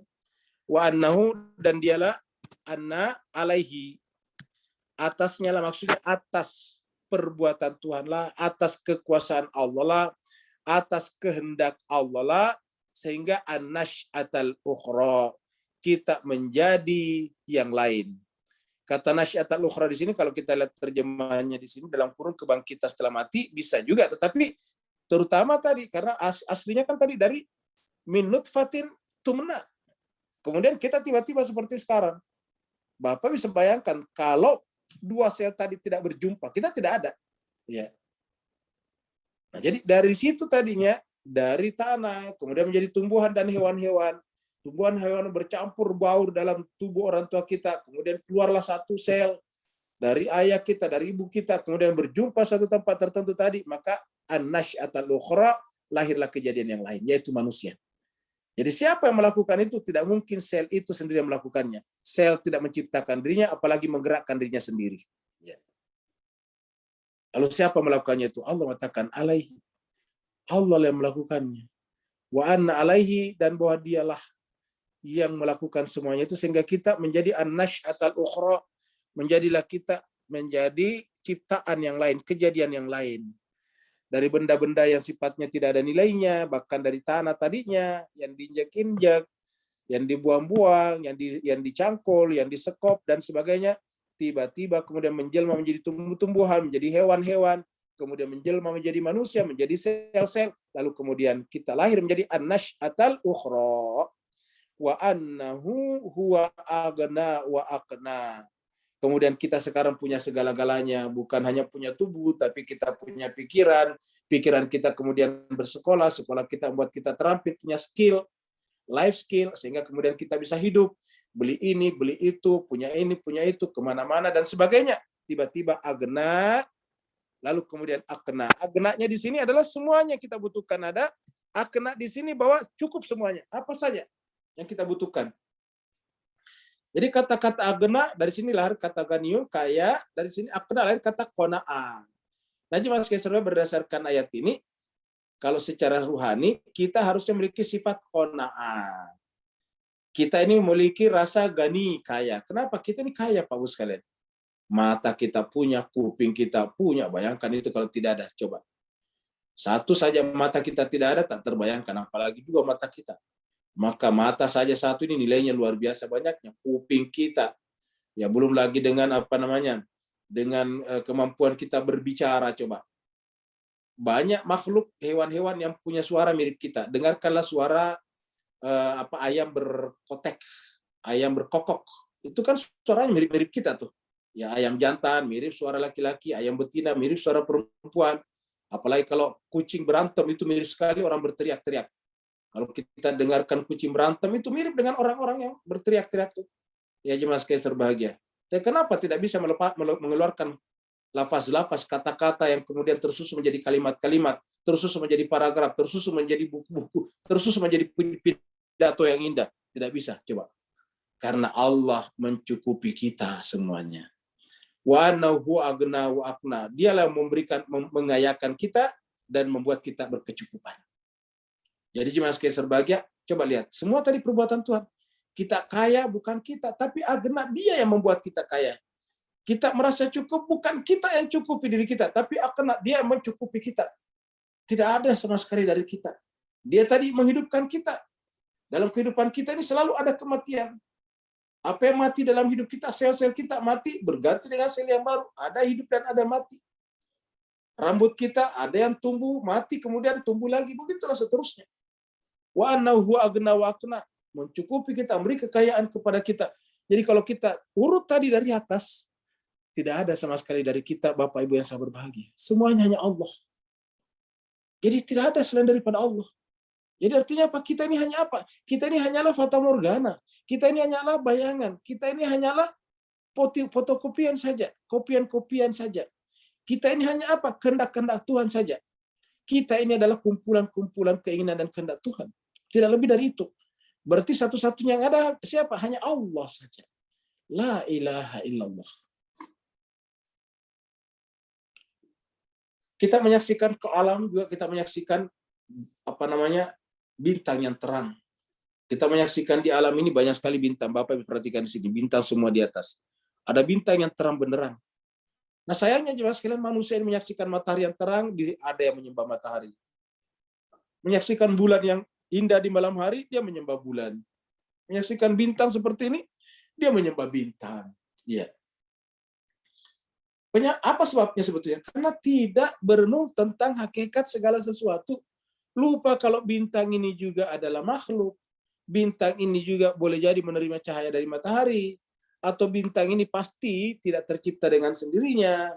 Begitu ya dengan rembulan. Rembulan tidak akan ada kalau tidak ada bumi. Bumi dan rembulan tidak akan ada kalau tidak ada matahari. Matahari tidak ada kalau tidak ada galaksi, Bima Sakti, dan seterusnya. Tapi kita hanya berhenti pada keindahan bulan dan bintang di langit. Sehingga ada yang menyembah semuanya. Allah berfirman, wa annahu huwa rabbus syira. Kalau ada orang menyembah syira, ketahuilah bahwa Allah itu yang kita sembah adalah Tuhannya syira. Tuhannya bintang yang disembah oleh manusia. Jadi bintang yang disembah manusia namanya syira. Kemudian ada bulan yang disembah manusia seperti pada kasus Nabi Ibrahim. Ada matahari yang disembah sampai sekarang, ada yang menyembah matahari. Bahkan ada yang lebih kecil lagi, menyembah pohon-pohon, menyembah patung-patung. Itu kan jauh lebih kecil lagi daripada bintang. Tetapi sebesar dan seindah bintang, sebesar dan seindah bulan, sebesar dan seindah matahari, juga adalah makhluk. Makanya harusnya yang kita sembah adalah Rabb-nya. Rabbus syiri. Ataukah Rabbul malaikati warruh. Atau siapa lagi? Rabbal bait. Falyabudu rabbahadal bait. Jadi bahkan Baitullah itu tidak boleh sembah. Tidak untuk disembah. Jadi Baitullah bukan untuk disembah. Ya, kalau kita menyembah, jangan baitnya, tapi Allahnya. Falyabudu rabbahadal bait. Yang disembah adalah Tuhannya al-bait ini, kata Allah dalam surat Al-Quraisy itu. Nah, begitu juga bukan bintang yang disembah, tetapi Rabb-nya. Wa annahu, karena sungguhnya dia Allah, Allah itu adalah Rabbus syira, adalah Tuhannya bintang yang bernama Asyira. Secara bahasa syi'ra juga ini satu kata dengan kata syair. Syair itu rasa indah. Jadi syair-syair itu terasa indah, makanya bintangnya bintang yang indah. Ya. Syi'ra itu adalah bintang yang indah. Jadi bintang yang indah disembah oleh mereka itu adalah seperti mana kalau kita bikin syair-syair, itu adalah perasaan yang keluar. Jadi namanya penyair itu mengubah kata-kata dengan perasaannya. Kalau mengubah kata-kata dengan akal pikirannya, itu namanya filosof, begitu. Jadi kalau filosof membuat kata-kata dengan rasionalitasnya, dengan akal pikirannya. Kalau membuat kata-kata dengan rasanya, perasaannya, itu namanya para penyair puitis. Ya. Wa annahu akhlaqa adal ula. Dialah Allah yang merupakan Tuhannya seluruh bintang-bintang, dan sekaligus dia Allah itu juga yang membinasakan yang sudah binasa. Kan banyak peradaban yang sudah binasa. Di antaranya peradaban kaum Ad. Ya, peradabannya kaum Ad yang lebih dulu al-ula. Kaum Ad ini adalah kaum pertama yang bikin peradaban setelah zaman banjir Nuh. Jadi banjir Nuh selesai, mendarat perahunya, turun-temurun lagi manusia karena berpasang-pasangan tadi. Lahirlah lagi beribu-ribu, berpuluh-puluh ribu, beratus-ratus ribu, bikin lagi peradaban besar di tempat yang disebut dengan Ad itu. Mereka memahat batu-batu gunung menjadi rumah-rumah yang indah, menjadi tempat-tempat yang indah, menjadi karya-karya arsitektural yang monumental. Tetapi karena mereka lagi-lagi lupa kepada asalnya, lupa kepada Rabbus Syi'ra tadi, lupa kepada Allah SWT yang menghidupkan dan mematikan, yang membuat kita tertawa dan menangis, akhirnya apa yang terjadi? Allah binasakan mereka. Ahlaka adal ula. Allah membinasakan mereka. Berarti artinya Bapak sekalian, kalau kita fokus pada pembangunan peradaban, rugilah kita. Karena sebesar-besarnya peradaban yang kita bangun sekarang, suatu saat akan runtuh juga. Tidak ada peradaban yang tidak akan runtuh. Kenapa? Seperti mana tidak ada manusia yang tidak akan mati. Peradaban seperti manusia. Lahir, tumbuh, besar, dewasa, kemudian mati. Manusia juga begitu. Lahir, tumbuh, dewasa, terus kemudian mati. Seperti itu juga. Ya bedanya adalah kalau umur manusia singkat, paling 80-70 tahun. Tapi kalau usia peradaban bisa sampai 300, 800, bahkan ada yang ribuan tahun. Tetapi apapun adanya, semuanya binasa. Ya. Yang kita ingat binasa adalah peradaban Babilonia, peradaban Mesopotamia, peradaban Mesir kuno, peradaban Persia juga, peradaban Yunani kuno, peradaban Romawi. Sekarang sudah tidak ada semuanya. Uni Soviet dulu yang begitu besar sudah tidak ada sekarang. Ya. Wa annahu ahlaka adal ula. Dialah yang membinasakan kaum Ad yang terdahulu itu. Artinya mereka datang dan kemudian pergi. Nah Bapak Ibu sekalian, mudah-mudahan kita yang baca ayat seperti ini mengingatkan kita Bapak Ibu sekalian untuk selalu hanya merindu kepada Allah. Marilah kita keluar daripada jiwa kita yang cetek. Marilah kita menghidupkan jiwa kita yang selama ini kita matikan atau mati. Marilah kita jemaat sekalian berbahagia membuat hati kita menangis karena terjauh dari Tuhan. Agar kita nanti di akhirat tertawa dengan tertawa yang sesungguhnya karena merasakan indahnya bersama dengan Allah. Dan Allah berjanji kepada kita, dia akan bersama dengan kita. Dalam Al-Quran berkali-kali Allah mengatakan, innallaha ma'al muttaqin, innallaha ma'as sabirin, innallaha ma'al muhsinin, dan sebagainya. Allah juga mengatakan, innallaha yuhibbul tawabin wa yuhibbul mutatahhirin. Allah mengatakan, innallaha yuhibbul muhsinin, innallaha yuhibbul muttaqin, dan sebagainya. Jadi siapa yang melakukan itu termasuk kesayangan Allah Subhanahu wa taala. Nah, Bapak Ibu sekalian, mudah-mudahan kita semuanya bisa mengambil pelajaran dari 10 ayat yang kita tadabburi, dan ingat yang sekalian, kalau kita baca ayat, maka hakikatnya Allah yang berbicara kepada kita. Terima kasih banyak. Yang mau bertanya dipersilakan.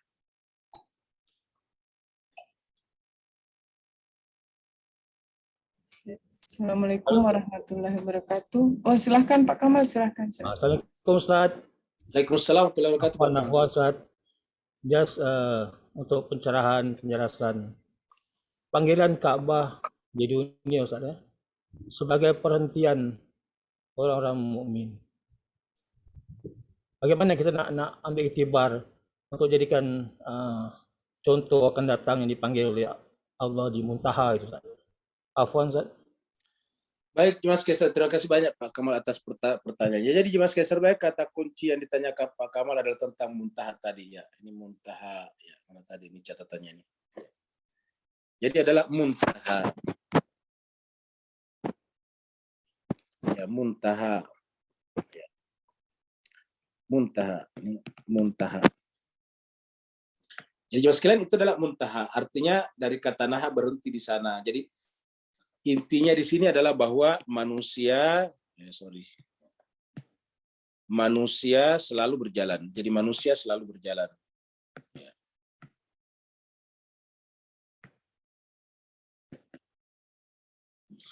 Ya paling tidak orang beriman. Jadi orang beriman itu hakikatnya sebetulnya berjalan. Kondisi berjalannya manusia beriman itu adalah dengan takwa. Jadi takwa itu adalah menggerakkan dirinya untuk menuju kepada puncak. Apakah puncak itu? Namanya muntaha. Wa ila rabbika muntahaha. Ujung daripada perjalanan kalian itu adalah muntaha. Dengan demikian, dalam kehidupan ini kita harus selalu berjalan dan berjalan terus-menerus. Siapa yang tidak berjalan, berarti dia namanya mengalami togo. Dalam surat Al-Alaq dikatakan, kalla innal insana la yatagha ar-ra'ahu istaghna. Sekali-sekali tidak, manusia itu sudah terjangkiti penyakit togo apabila merasa dirinya cukup, tidak perlu lagi berjalan. Apa yang berjalan di sini adalah jiwa kita, pikiran kita, Apa awal, apa penggerak, apa fuelnya, apa bahan bakarnya kita berjalan. Bahan bakar berjalan itu adalah, jadi fuelnya ini adalah, ya fuelnya ini adalah apa coba sebagai fuelnya adalah belajar. Makanya ayat pertama turun itu adalah Iqra bismi rabbikal ladzi khalaq. Jadi ayat pertama turun itu adalah belajarlah, Iqra, belajarlah. Karena belajar itu artinya kita menyingkirkan tirai-tirai. Belajar artinya kita menyingkirkan kegelapan. Belajar artinya menghidupkan jiwa yang tadinya mati. Jadi belajar ini, Iqra ini luar biasa maknanya. Pertama, menghidupkan jiwa yang tadinya mati. Yang kedua adalah menyingkirkan hijab-hijab, tirai-tirai menutup. Kemudian yang ketiga, belajar artinya apa? Menguraikan, menemukan rahasia-rahasia. Jadi kalau kita belajar itu menemukan rahasia-rahasia. Yang tadinya rahasia menjadi tidak rahasia lagi. Kenapa? Karena kita belajar. Yang tadinya menjadi misteri sekarang tidak misteri. Sehingga apa artinya belajar? Itu adalah menyingkapkan rahasia Tuhan. Jadi Tuhan yang tadinya bagi kita tertutup oleh kebodohan kita, oleh dosa-dosa kita, maka dengan belajar itu adalah seperti kapal yang terjebak dalam es, lalu kemudian dia coba bergerak dan meruntuhkan kristal-kristal es itu sehingga bisa bergerak menuju kepada tujuannya. Begitulah kita dengan belajar ini, kita meruntuhkan tirai-tirai, hijab-hijab menuju kepada tujuan. Apakah tujuannya itu? Ila rabbika muntaha. Jadi yang bisa kita ibrah, pelajaran pertama yang bisa kita ambil di sini dari Pak Kamal tadi tanyakan adalah bahwa manusia harus selalu berjalan. Jadi manusia itu harus selalu safar. Jadi tidak boleh kita tidak safar. Bapak Ibu jemaah sekalian, pernahkah kita bertanya dalam hati, dalam pikiran kita, kenapa itu orang safar di korting, dipotong salatnya? Pernahkah kita bertanya, bahkan orang yang bersafar kemudian tidak perlu berpuasa, nanti diganti di hari yang lain. Safar itu zuhur jadi 2, asar jadi 2, isya jadi 2. Tiba-tiba kok jadi 2-2. Padahal aslinya 4. Padahal ingat, salat itu punya rukun. Rukunnya adalah berdiri, rukun, sujud. Nah ini bahkan rakaatnya dipotong. Salat zuhur 4 jadi 2, asar 4 jadi 2, isya 4 jadi 2. Bahkan berpuasa tidak perlu berpuasa, ganti aja di hari yang lain. Itu apa? Safar. Ya. Man kana minkum maridun aw ala safarin. Siapa di antara kalian sakit atau safar? Nah, sebetulnya caranya Allah mengajari kita, begitu tingginya penghormatan Allah kalau manusia itu memilih untuk safar, berjalan. Jadi itu sebetulnya pelajaran bahwa siapa yang safar, maka kemudian salatnya akan menjadi jalan pintas baginya untuk sampai kepada Allah. Yang 4 jadi 2 itu kan percepatan namanya. Jadi kalau 4 jadi 2, kalau bahasa matematiknya adalah namanya acceleration. Begitulah juga dengan puasa kita. Nah, jadi itu sebetulnya caranya Tuhan mengajari kita. Begitu tingginya nilai orang yang safar. Coba Bapak sekalian kalau kita renungkan, apa sih sebetulnya masalahnya kalau kita safar sehingga kok salat dijadikan 2? Padahal kan kalau kita safar enak aja, apalagi kalau kita safar dari kota ke kota kan enak. Masjid ada di mana-mana, tempat salat enak, apalagi di kawasan-kawasan kita Asia Tenggara yang mayoritas Islam. Enak kemana-mana. Ya. Kita juga berjalan naik pesawat. Di pesawat itu cepat. Pesawat juga ber-AC, enak. Apa masalahnya? Ya. Kita terkadang lupa bahwa sebetulnya caranya Allah mengajari kita, mengedukasi kita, mengeducate kita, bahwa Allah sangat menghargai orang safar, dan Allah sangat tidak menyukai orang yang berhenti. Kalla innal insana la yatagha ar-ra'ahu istaghna istighna. Ar-ra'ahu istaghna artinya istighna. Apa itu istighna? Merasa cukup. Ya, merasa selesai perjalanannya. Ya. Apa yang menyebabkan orang berhenti? Tidak belajar. Karena satu-satunya menggerakkan orang adalah belajar. Makanya ayat pertama turun Iqra. Iqra, Iqra. Baca, baca. Iqra bismi rabbikal ladzi khalaq. Iqra wa rabbukal akram. Baru kemudian disambung dengan alladzi 'allama. Allama di situ pelakunya Allah. 'Allama bil qalam. 'Allamal insana ma lam ya'lam. Nah, jadi Bapak Ibu jemaah sekalian, jadi ini yang pertama safar. Jadi menunjukkan pentingnya safar dalam perjalanan kita ini. Ya. Yang kedua, jemaah sekalian, yang kita bisa pelajari dari kata muntaha itu adalah bahwa perjalanan itu bukan tanpa akhir. Ya, jadi adalah hidup, perjalanan hidup, bukan tanpa akhir. Bukan tanpa akhir. Artinya ada akhirnya. Yaitu akhirnya apa? Dia. Ya, jadi kalau kita bikin piramida seperti ini, ya, kita bikin piramida seperti ini,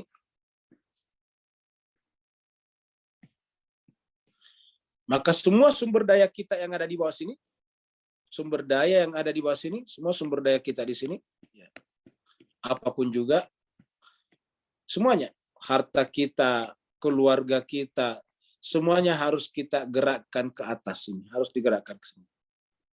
Kemana arahnya ini? Ke puncak.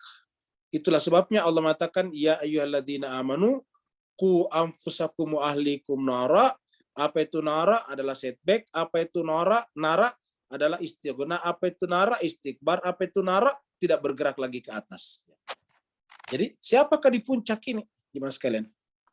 Pertanyaan pentingnya adalah siapakah di puncak ini? Tadi mengatakan ila rabbika muntahaha. Jadi di puncak ini adalah Rabb. Ya. Yang di puncak ini adalah Rabb kita. Semuanya bergerak ke atas. Jadi bukan tanpa akhir, ada akhirnya. Kalau perjalanan tanpa akhir itu adalah absurditas, absurd. Kalau perjalanan tanpa akhir itu adalah irasional. Perjalanan tanpa akhir itu adalah impossible. Nah, sedangkan ada akhirnya perjalanan, cuma akhirnya bukan benda, akhirnya bukan dunia, tetapi Rabb. Wa ila rabbika muntahaha. Nah, jemaah ketika kita menggerakkan ini ke atas, apa pendorongnya kita ke atas?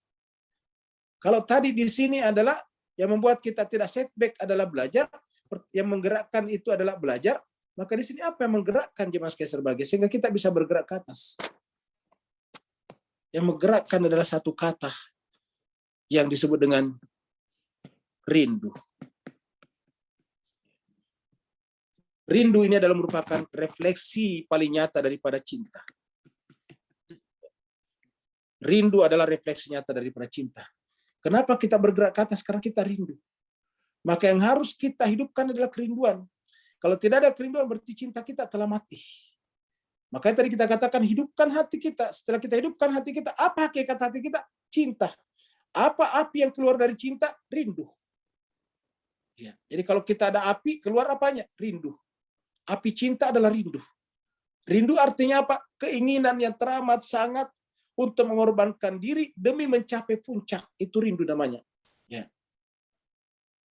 Rindu ini yang disebut dengan asyik. Asyik itu merindu. Yang dirindukan namanya ma'syuk. Makanya lahir kata-kata asyik wa ma'syuk. Asyik ma'syuk. Ini menjadi bahasa Melayu. Asyik ma'syuk. Ya.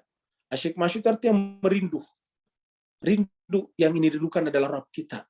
Ini harus kita hidupkan jemaah sekalian berbahagia, sehingga kemudian apapun fenomena dalam kehidupan kita tidak lagi memukau kita, tidak lagi memalingkan hati kita, tidak lagi mendeviasikan tujuan hidup kita, karena tidak ada lagi keindahan yang kita saksikan kecuali Dia.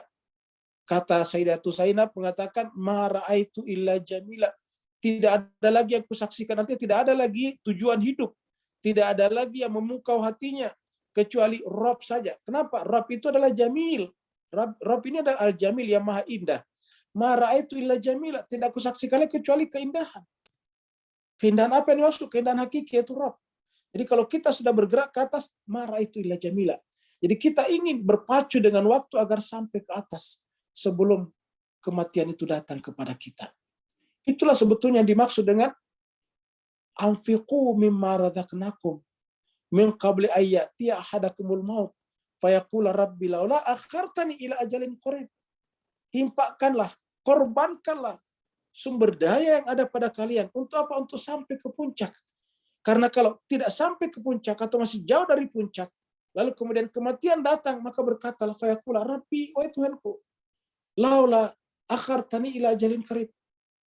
Kenapa engkau tidak menunda kematianku sedikit saja? Untuk fasadaka, untuk membenarkan ini. Kata fasadak itu mengorbankan yang ada di sini demi membenarkan yang di atas. Maka as-sadaqah dengan sedekah, dengan sedekah itu satu kata. Ya ayyuhalladzina amanu taqullaha wa kunu ma'as-shadiqin. Begitu juga sedekah di sini. Jadi artinya orang yang melihat ini sebagai kebenaran, dia akan mengorbankan apa yang ada di sini karena kerinduannya kepada puncak. Fasaddaqah wa kun minas shalihin. Berikutnya lagi.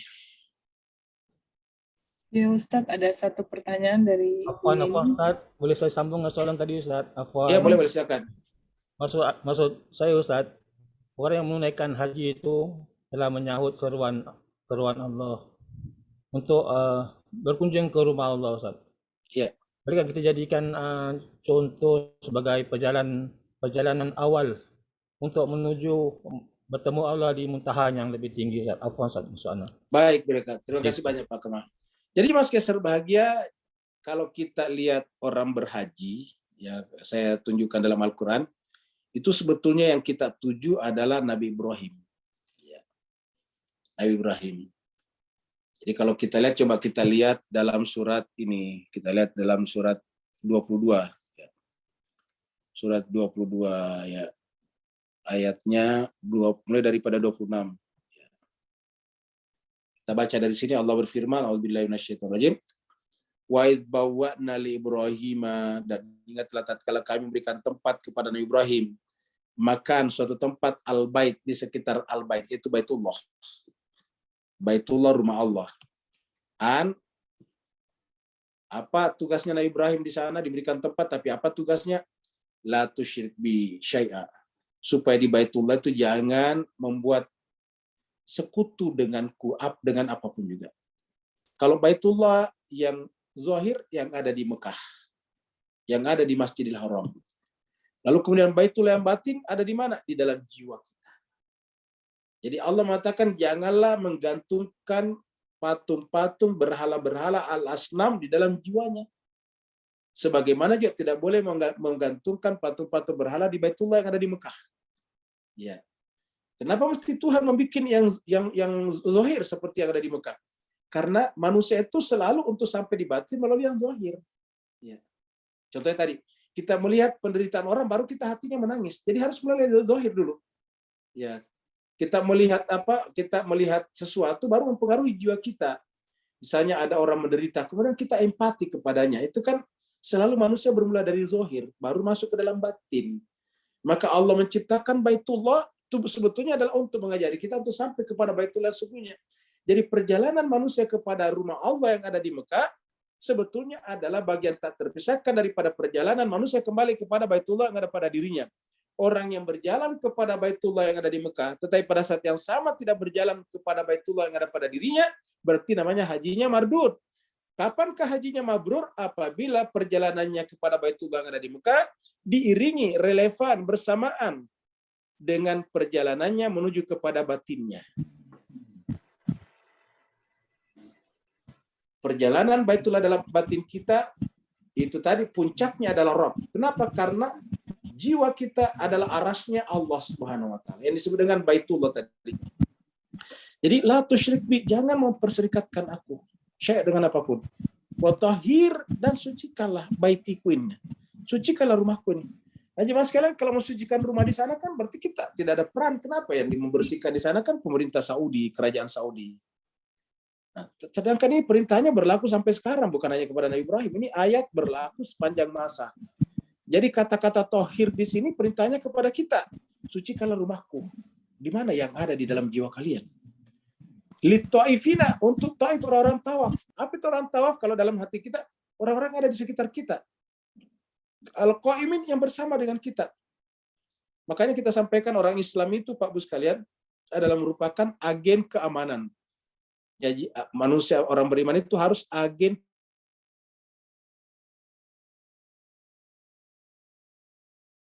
dan kedamaian. Di negaranya pun dia harus berpartisipasi kepada pemerintahannya, negaranya, untuk menciptakan kedamaian dan keselamatan. Tidak boleh dia membuat kekacauan di mana mereka berada. Apa sebabnya? Islam itu adalah agen kedamaian. Lit-ta'ifina wal qaimin. Kemudian warukais sujud. Rukais sujud itu secara maknawi, ruka itu adalah bersama dengan yang lain, solidaritas sosial. Sujud, yaitu sujud dalam pengertian tetapi hatinya tetap berwilayah. Ruko bersama dengan lain, tapi hatinya tetap sujud. Nah sekarang setelah kita ceritakan tentang tugas Nabi Ibrahim di sini, lalu kemudian wa'azzin finnasi, dan serulah finnas di tengah-tengah manusia, bil haji untuk melakukan haji. Ya tuka, Bapak sekalian perhatikan ini. Ya tuka, mereka serulah manusia berhaji untuk datang kepada siapa? Bukan kepada bait sebetulnya, tapi kepada Nabi Ibrahim. Ya. Datang kepada kamu wahai Nabi Ibrahim. Jadi di sini ya tuka di sini Pak Bu sekalian ini. Ya tuka. Jadi kalau kita tandain ini ya tuka, kita harus lingkari kaknya. Kaknya ini adalah domir. Kaknya ini adalah domir terhadap Nabi Ibrahim. Ini Nabi Ibrahim. Jadi kaknya ini adalah kak. Ya tuka, mereka mendatangi kamu wahai Ibrahim. Jadi kalau berhaji itu mendatangi Ibrahim. Lalu siapa Ibrahim itu? Didatangi karena Allah telah melantiknya sebagai imam. Ini jailu kalinasi imama. Saya mengangkat kamu Ibrahim sebagai imam bagi seluruh manusia. Nabi Ibrahim mengatakan wa min dzurriyyati, dan zuriatku. Allah mengatakan baik zuriatmu, tetapi la yanalu ahdi zalimin. Tetapi ahadku ini, janjiku ini, pelantikanmu sebagai imam tidak berlaku pada keturunanmu yang zalim, hanya berlaku pada keturunanmu yang suci. Jadi pada saat kita datang ke sana, kita datang kepada Nabi Ibrahim. Apa hubungan antara Baitullah, Safa Marwah dengan Nabi Ibrahim dan keluarganya? Ya.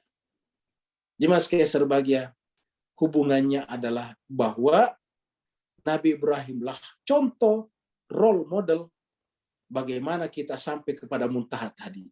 Jadi seperti yang ditanyakan tadi Pak Kamal, apa yang bisa kita pelajari dari sana? Yaitu bahwa sebetulnya ketika kita datang ke sana, kita berkunjung kepada Nabi Ibrahim, kita berkunjung kepada Ismail, kita berkunjung kepada Hajar, maka tiga figur ini menjadi bagian tak terpisahkan dari rangkaian ibadah haji kita. Ya, kita tawaf, diceritakan Nabi Ibrahim membangun Ka'bah. Kita sholat di Hijr Ismail karena Ismail itu adalah dibesarkan di situ. Kemudian setelah kita tahu sholat di makam Ibrahim. Makam Ibrahim apa? Makam imamah linas imamah. Lalu kemudian kita pergi sa'i, Safa Marwah. Kenapa? Hajar di sana Pak Bu sekalian. Inilah tiga figur yang menjadi role model kita. Kalau dia ayah, role modelnya Nabi Ibrahim. Kalau dia istri, role modelnya adalah Hajar. Kalau dia anak, role modelnya adalah Ismail. Manusia hanya tiga kemungkinan, ayah, ibu, atau anak. Itu saja.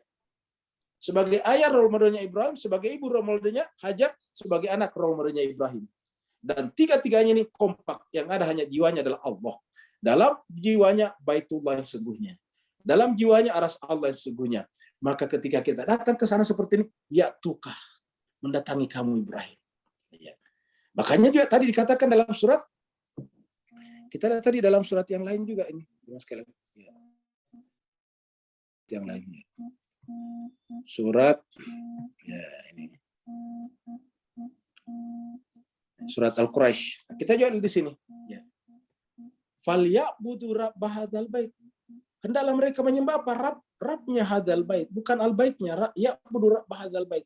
Nah, siapa yang mencapai puncak ya'budu rabb hadzal bait dalam konteks Baitullah di sana adalah Nabi Ibrahim. Ya, dan keluarganya. Nabi Ibrahim dan keluarganya suci, yaitu putranya Ismail dan istrinya Hajar alaihimussalatu wassalam. Maka siapa yang hajinya seperti ini, maka kembali menjadi haji mabrur. Mabrur itu artinya terkayakan jiwanya dengan albir, kebajikan tingkat tinggi.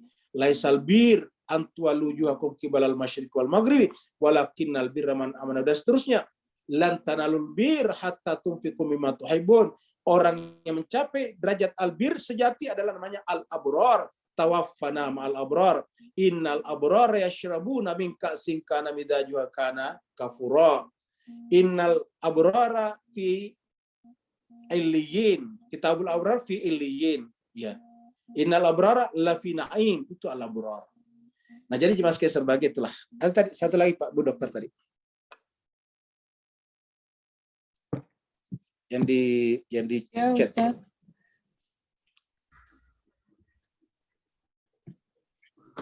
Mirip sama pertanyaan Pak Kamal tadi, Ustaz.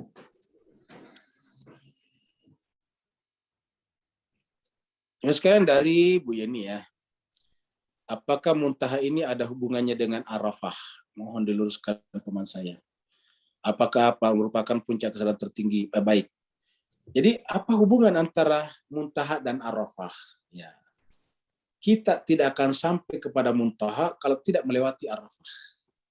Ya, jadi kalau puncak haji Arafah, kalau puncak rohani adalah muntaha. Loh, apa hubungannya kok? Arafah itu dari kata Arafah, ya'rifu ma'rifah. Ya. Jadi orang tidak akan sampai kepada Allah kalau tidak melalui ma'rifah. Makanya tadi kita katakan pertama adalah belajar ma'rifah. Arafah itu kan ma'rifah. Dan bagaimana cara kita ma'rifah kepada Allah? Mulai daripada ma'rifah pada diri kita sendiri. Maka pada saat kita sampai di Arafah, apa yang ada di sana? Semuanya sama. Artinya kita ini tidak ada sebetulnya. Jadi pada saat kita di Arafah itu meniadakan manusia ini tidak ada. Semua ini tidak ada. Yang ada hanya Allah saja. Kita menyadari diri kita ini lemah, seperti tadi kita hanyalah berasal dari tumbuh-tumbuhan, pohon-pohonan, dari hewan-hewan, lalu kemudian masuk dalam tubuh kita menjadi sel yang sangat kecil, yang tidak berarti apa-apa. Pada saat kita di Arafah itu kita merenungkan siapa, mulai dari diri kita. Karena Allah mengatakan, man arafa nafsahu, faqad arafa rabbah. Jadi Arafah itu sebetulnya tempat kita melaksanakan pesan Nabi, man arafa nafsahu, faqad arafa rabbahu. Siapa yang melewati Arafah tetapi tidak Arafah nafsahu, maka dia juga tidak Arafah rabbahu. Siapa yang tidak Arafah rabbahu, hakikatnya juga hajinya tidak sampai, yaitu tidak al-mabrur, tidak mabrur. Ya, jadi hubungannya sama. Jadi makanya haji itu adalah Arafah. Makanya setelah kita Arafah, apa buktinya? Kita mengenal segala hakikat. Hakikat pertama yang kita kenal apa, Mas Kaiser Bahagia? Kita lihat kejahatan. Karena dengan melihat keindahan, kita melihat keburukan. Dengan melihat kebenaran, kita melihat kebatilan. Nah, maka begitu kita menyaksikan kebatilan, otomatis jiwa kita melemparinya. Maka setelah kita kembali daripada Arafah, Bu Yeni, adalah maka kita pergi melempar jumrah yang paling besar. Kenapa kita lempar? Karena dia tidak boleh mengganggu kehidupan kita dan manusia. Najib Mas Kaiser Bahagia, dan bersamaan dengan terjadi kita melempar Arafah, melempar jumrah, pada saat yang sama kita berkorban. Iya, kita korbankan segala-galanya demi ma'rifat kita kepada Allah yang tidak terganggu oleh setan.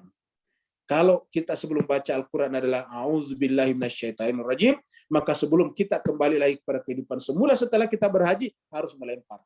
Jadi boleh dikatakan melempar jumrah itu adalah rentetan haji yang terakhir. Setelah Arafah, kita kembali ke Mina, melewati Musdalifah, melewati Masy'aril Haram, kita mengambil batu-batu, niatnya apa? Untuk membersihkan jiwa kita, agar yang namanya setan-setan itu jangan masuk lagi. Karena kita sudah menyadari ternyata tidak ada yang ada selain Dia yang Maha Ada. Saya kira Pak Ibu sekalian cukup sampai di sini. Terima kasih banyak atas perhatian dan partisipasinya. Ustaz, maaf ada pertanyaan baru masuk lagi, Ustaz. Oh ya, silakan Bu Dokter. Sekalian Ustadz mau menyampaikan kepada Bapak Ibu yang ingin ikut berkurban dengan rumah kajian Al-Quran Al-Baru ini, terakhir kami menerimanya hari Kamis tanggal 7 Juli. Ya, demikian Ustadz, Bapak Ibu. Baik, Bu Dokter. Terakhir kita ada pertanyaan dari Mas Ambia Aswandi, ini putra daripada Pak Aswandi, ini luar biasa, ini putra dan orang tua ini kompak, pembelajar yang baik. Saya berjumpa dengan berdua ini sejak kira-kira lebih 10 tahun yang lalu. Sampai sekarang masih belajar. Saat ini menunggu haji lama bisa 25 tahun. Terus jika sudah umrah, apa bisa menggantikan haji? Jawabannya tidak bisa. Ya. Karena umrah itu kan bukan haji. Umrah tidak sampai ke Arafah. Sedangkan puncaknya haji di Arafah. Jadi kalau kita umrah itu hanya sampai sa'i. Jadi kalau kita umrah itu hanya sampai di sa'i. Kita tawaf, jadi datang dari miqat. Miqatnya ada yang berbeda-beda. Miqat, bergerak masuk pakai ihram, terus tawaf, habis tawaf sa'i, selesai. Setelah sa'i, taksir ataukah mencukur rambut atau menggunting kuku, itu sudah selesai. Umrahnya sudah selesai. Nah, sedangkan kalau haji, puncaknya di Arafah. Nah, umrah tidak ada Arafahnya, gitu. Jadi tidak ada juga minanya. Jadi dengan demikian tidak bisa disamakan haji dengan umrah karena benar-benar rukunnya berbeda. Ada yang tidak sampai. Nah, pertanyaannya adalah bagaimana kalau lama sekali? Tidak masalah karena kan dikatakan man istata'a ilaihi sabila. Jadi yang disebut dengan istita'a itu mampu termasuk waktu, bukan hanya uang, tapi waktu. Yang penting kita sudah niat kita dibuktikan dengan mengumpulkan uang, harta, dibuktikan lagi berikutnya dengan mendaftar kepada kerajaan, pemerintah, pihak yang berhak untuk mendaftarkan kita. Lalu kemudian setelah itu kita menunggu dengan sabar, karena ibadah itu tidak boleh kita lakukan berdasarkan hawa nafsu. Nah, jemaah sekalian, coba kita lihat. Ini konteks Indonesia. Mungkin Bapak Ibu Ikhwan kita di Singapura dan Malaysia mendengar berita dari Indonesia. Indonesia ini ada sekitar 40-an jemaah yang mengambil jalan pintas pergi berhaji dengan membayar sampai 300 juta. Ya. 300 juta rupiah. Ya, kalau 300 juta rupiah ini berkali-kali lipat, Pak Bu sekalian. 10 kali daripada ongkos haji biasa. Ongkos haji biasa sekarang di Indonesia sekitar 30 jutaan. Nah, mereka ini 300 juta, tetapi tidak nunggu. Daftar 40 orang. Sampai di Saudi kan dikembalikan, kasihan mereka. Sudah ngumpul duit, sudah nyetor duit. Nah, kenapa? Karena beribadah tidak boleh berdasarkan hawa nafsu, tidak beribadah juga tidak boleh mengambil hak orang lain. Kayak namanya antri, kalau kita loncat ke depan berarti mengambil hak orang lain. Ingat jemaah sekalian berbahagia, bagaimana mungkin Allah menerima kita dari awal hatinya sudah rusak. Sama saja kalau kita tawaf, nyikut-nyikut orang sudah rusak sebetulnya. Kita sudah di hadapan Allah, kita sudah menyikut orang. Kalau di hadapan Allah saja kita sikut orang, apalagi nanti di pekerjaan kita. Kerjanya sikut kanan, sikut kiri, yang penting kita menang sendiri. Yang penting pangkat dan jabatan kita naik. Yang penting kita memenangkan pemilu dan pemilu kada. Ini yang terjadi, Pak Bu sekalian. Karena di hadapan di Baitullah saja, di rumah Allah saja mereka sikut-sikutan. Di rumah Allah saja mereka menyogok bayar orang-orang untuk mencium Hajar Aswad. Ini sebetulnya adalah persoalan haji yang sangat memalukan di kalangan umat Islam sebetulnya. Di hadapan Allah, di rumah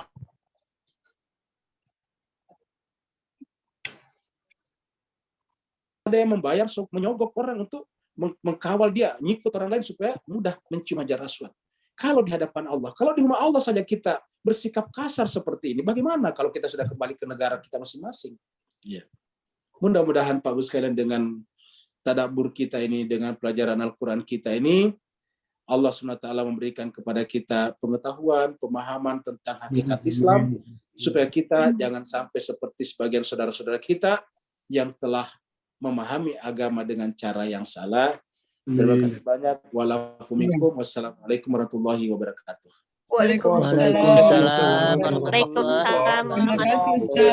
Sama-sama, Pak. Ustaz. Terima kasih, Bu Dokter.